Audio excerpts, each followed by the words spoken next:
So, talk to me about when you started to work at the Dollar Tree, Dollar General. Talk to me when you started working there.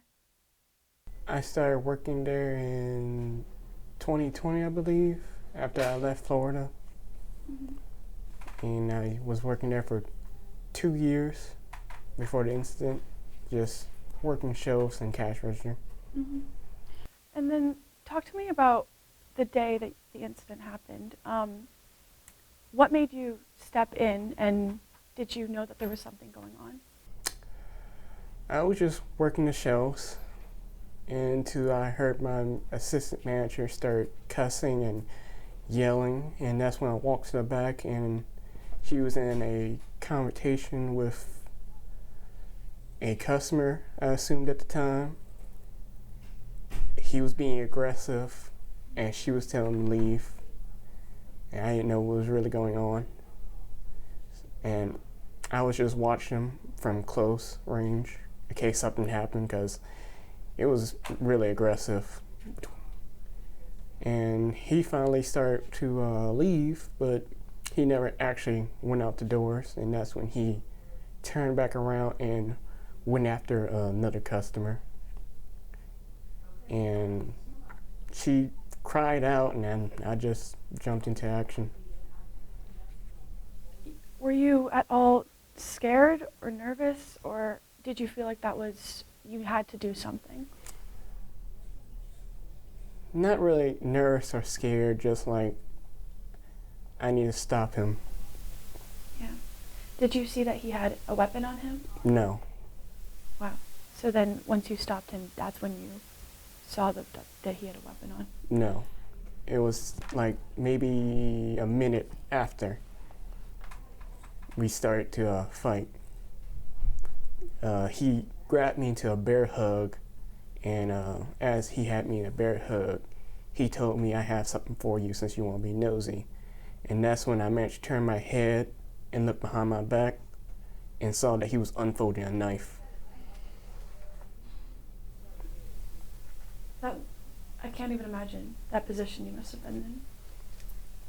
And then talk to me about what happened after he left. How did you call the cops? I couldn't call the cops. He took my phone with him when he left. Mm-hmm.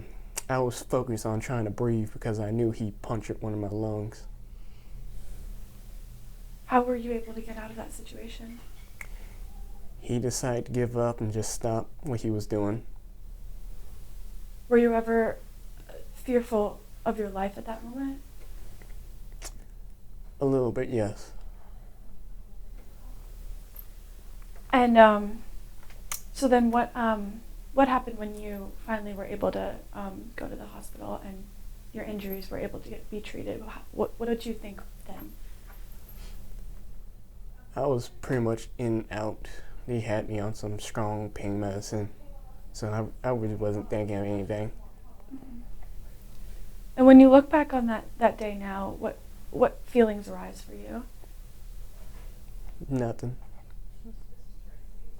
It doesn't bother me at all. I'm really sorry that happened to you, but you're here today and you are a hero for standing up and doing what you did. So the community appreciates you for sure.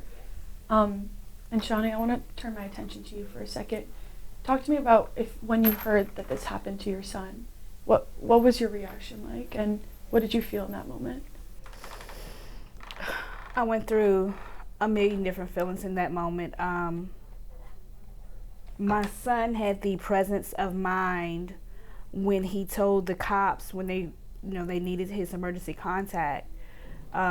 Even all that he was going through, because I've had heart attacks and I've had a triple bypass, and my heart is not very well. He had the presence of mind to tell the cops, "Please be careful how you tell my mom. She has a bad heart." So when the officers called me, they made me sit down. It was like, "I need you to sit down. We have something to tell you." Just at that moment when they told me to sit, I knew it was bad. I just didn't know what was going on. And when they told me, and they was like, "Well, we don't want you to think it's anything bad because he did a really good thing. But he has been stabbed and he is getting ready to be airlifted. And I just lost it. At that moment, they couldn't tell me where he was going to be airlifted to.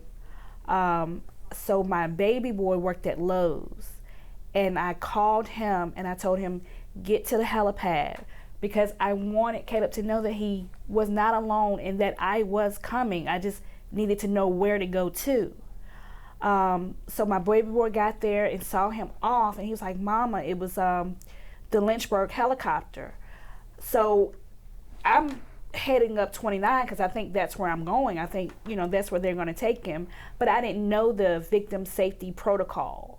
So that eventually was not the hospital they took him to. So I ended up on 29 just bawling, just crying, waiting, for the officer to call me back to let me know where my son was going. But God had another plan that day, because my cousin so happened to be in Danville that day. And she called me while I was waiting. And she's like, stay where you are. You cannot drive. I'm coming to get you. So I pretty much left my car on the side of the road. And she took me to Duke, where they eventually took him. Because I don't know in that moment if I would have made it there had I had to drive myself. Yeah. I can't even imagine what you must have felt at that moment. So then talk about what happened when you got to the hospital where Caleb was.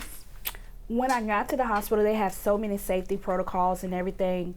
It actually took me about almost 3 hours before they would even confirm to me that he was there in the hospital. I had called his dad while I was waiting.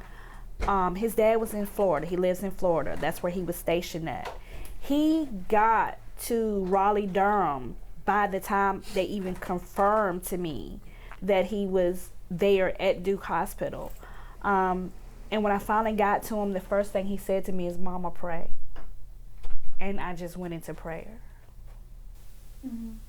Absolutely. And now I guess I'm going to turn back to you, Caleb. When you were able to realize what happened to you, how was your body affected by this? How were you mentally and physically affected? Mentally, I'm just fine. Physically, I'm still having problems. I have like a dead zone in my leg. So every once in a while I have to sit down or I might collapse. And I can't really lift anything, and I can't really run still right now because of my lung. And I had a hernia, and that's currently still being healed. So I really can't do much right now. It's horrible, I'm sorry. Are you still... Or did you ever go back to working at the Dollar General? I'm still employed there, but doctors took me out, and I've been out for more than a year now. That must be so hard for you guys. Can you guys speak on that? What that's been like this past year? Yeah, Caleb is a very wonderful individual.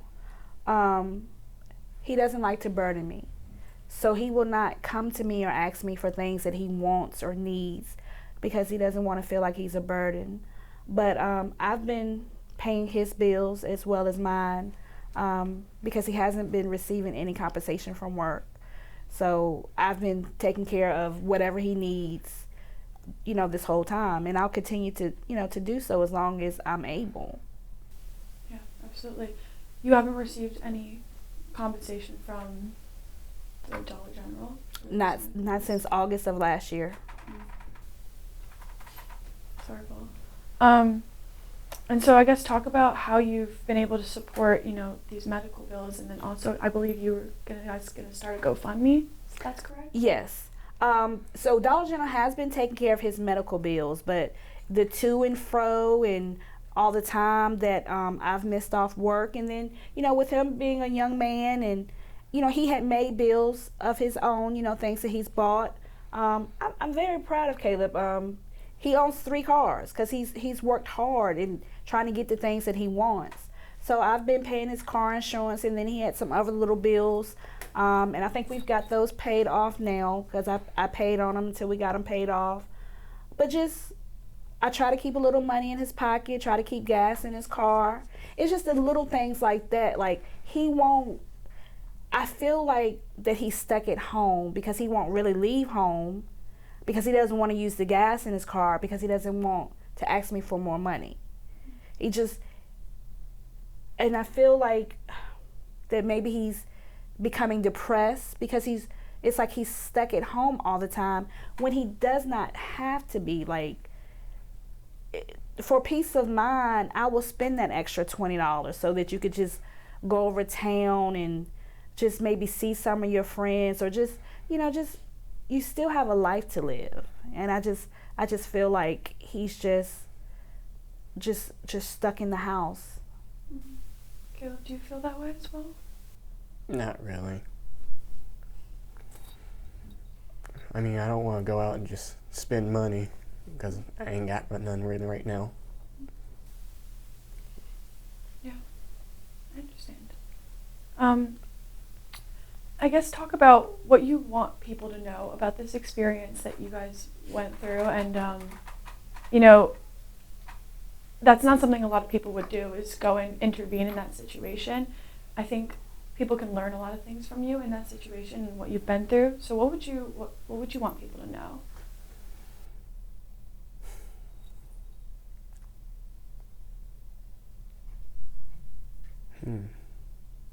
Not really sure. I wasn't thinking. I just acted that day. Mm-hmm. What about you, Shawnee?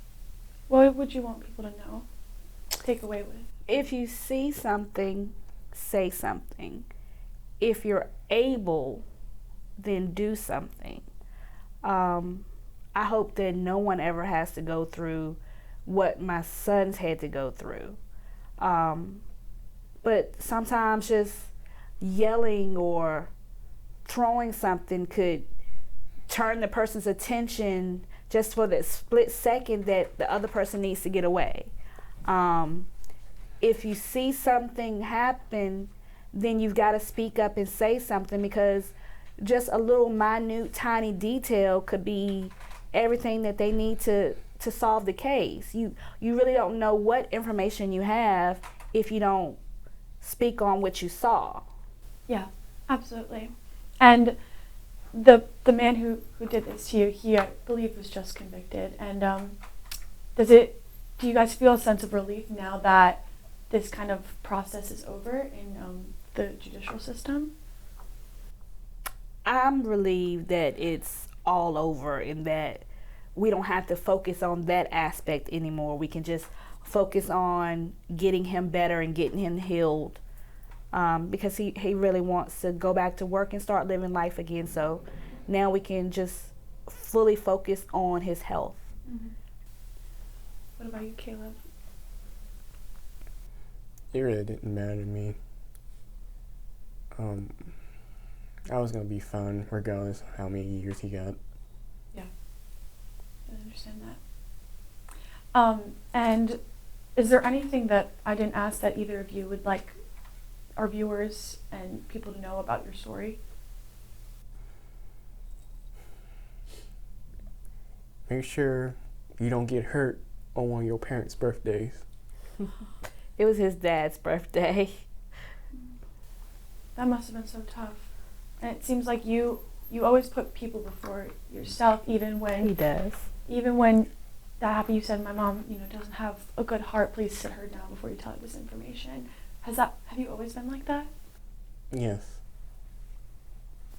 It's just an amazing character, amazing quality in a person, and it shows. You saved this woman's life. After intervening, you don't know what this man could have done. So that just definitely shows your character. And did you always know this about him? Caleb, when he was younger, I was told he'd never read and write. But everything the doctors said that he would never do, he has done, and he has done to excellence. He can do anything that he absolutely puts his mind to, and he proves that to me every day. But even at that, Caleb has always been my humble, quiet child. He's the one that's always there to help. I can, not that I love any of my children any different, but each one of them brings something different to the table. And Caleb is the one that I know is always going to be right there behind me to help. He's a nurturer by nature. He will help you rather than help himself. He's the type of person that he will give you his jacket even though he's freezing cold. Yeah. I mean, just from talking to you both in the span of just 20 minutes, I can absolutely tell that. So it comes off, absolutely.